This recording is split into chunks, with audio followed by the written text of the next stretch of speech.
Ford is now manufacturing lithium iron phosphate battery cells in the United States.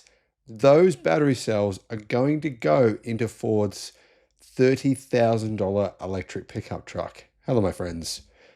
Welcome to the channel. Since Ford actually really got its act together and started making lithium iron phosphate battery cells in the United States, of course, under license from CATL, the Chinese behemoth, since then, Ford's stock price has gone up by around 40%. We have never seen this kind of stock change from Ford in a short period of time ever. On the Electric Viking website, I'll put a link in the description below. We have more articles about electric cars and battery technology than any other website that I'm aware of in the world. So check that out. Link is in the description. And there you'll find our videos and analysis and articles about everything going on in the EV world. Ford is going to become the first to assemble LFP batteries for mainstream consumer auto use in the United States, starting with its pickup truck. Now, you're probably thinking to yourself, no, there's another company that makes lithium iron phosphate batteries in the US, and you're right, but mainstream is the key word here.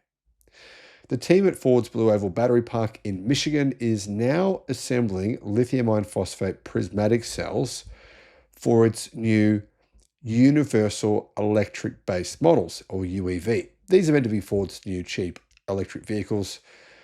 And Ford say that the real key to getting the price down is to lithium iron phosphate batteries. Using licensed battery and manufacturing tech from China's CATL, Ford CEO Jim Farley said the company delivered its first full cells on Tuesday, making it the first in the US to ship LFP batteries for mass market automotive use.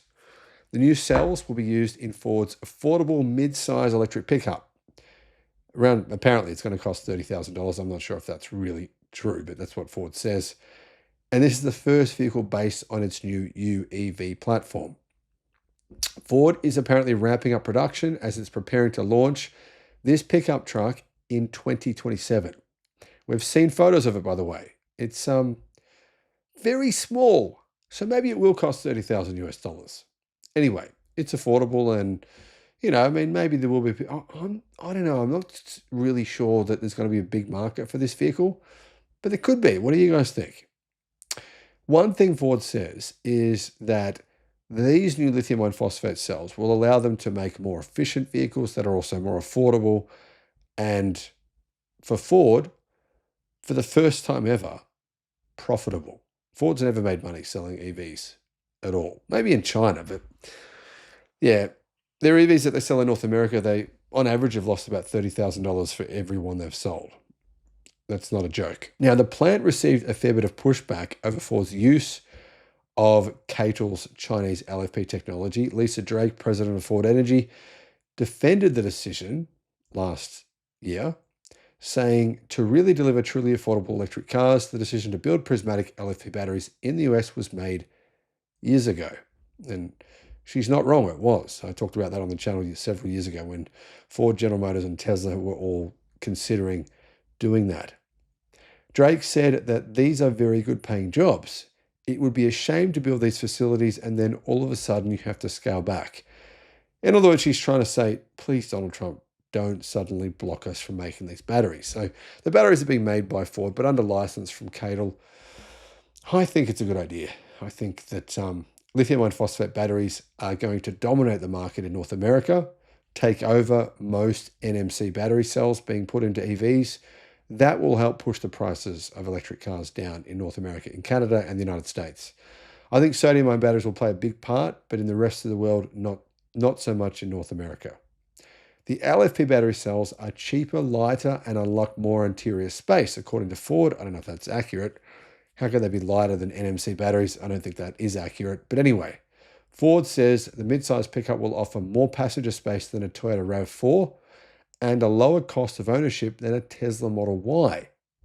So more passenger space than a Toyota RAV4. That's feasible. Toyota RAV4 is not exactly big on the interior. A lower cost of ownership than a Tesla Model Y. That is pretty unlikely considering it's a pickup truck. I highly doubt that Ford would be able to improve efficiency. Tesla Model Y is already a very low car. It's like, what, 160 something millimeters off the ground. If this thing was any lower than that, it would be almost touching the ground if you went over a speed bump. So I think the claim of a lower cost of ownership of a Tesla Model Y, if we're referring to the cheapest Model Y, which is the only fair thing to do, because I'm sure that Ford is referring to the cheapest Ford pickup truck, I think that claim will be proven to be false. It's highly unlikely that that'll be the case, but you never know. Maybe there's some magic going on here that none of us know about yet. If you've got any ideas on how Ford is going to make the cost of ownership cheaper than the cheapest Model Y, let me know. Let me know what that is, because I find that hard to believe. Anyway, I don't get me wrong, I sound like I'm being negative, but the truth is if Ford revealed this thing for $30,000, that's great for EVs. Ahead of its official debut, a prototype was seen driving around Long Beach, and the $30,000 pickup truck idea is awesome. Lithium iron phosphate batteries in this vehicle are great. And of course, LFP batteries are across all of Ford's range. They'll have a new SUV out soon. Hopefully they bring back an electric F-150. But these LFP batteries, you got to remember, these are a higher energy density than the LFP batteries that, for example, might be in your car that you own now, that might have been the old generation CATL or the existing old generation BYD Blade battery. The energy density of these newer cells is a fair bit higher. It's about 30% higher. So that's actually a really good thing. Still, LFP batteries, Ford claims they're lighter than NMC. They obviously have no idea what they're talking about. Maybe it was just their press release person saying that, because they obviously don't have any idea. To give you some facts, LFP batteries are definitely not lighter than NMC. NMC batteries are lighter. But LFPs, of course, have some other advantages. They're cheaper. They give you more cycles. You can charge to 100% and not worry about getting any battery swelling. NMC batteries, if you charge to 100%, my recommendation is just don't let the car sit there at 100%. It's fine to charge 100%, but drive it. Drive it straight away after that. Don't let it sit there at that full battery limit. Anyway, I think it's great news. Good on Ford for doing something, because honestly, Ford's EV decisions so far have been pretty catastrophic. They lost huge amounts of money and just sort of not really gone anywhere. This could be a big change for Ford. What do you guys think? Let me know. Need expert advice on what car to buy, what solar system to get, what home battery to get, or potentially for your business? You can get, guys, a one-on-one consultation directly with me, 60 minutes of tailored guidance.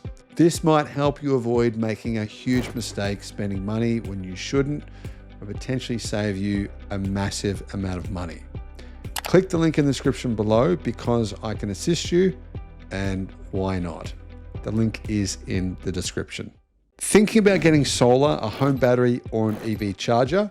Check out Australia's best free comparison tool, because it could save you a lot of money. Guys, click on the link below in the description and you can see how much you can save.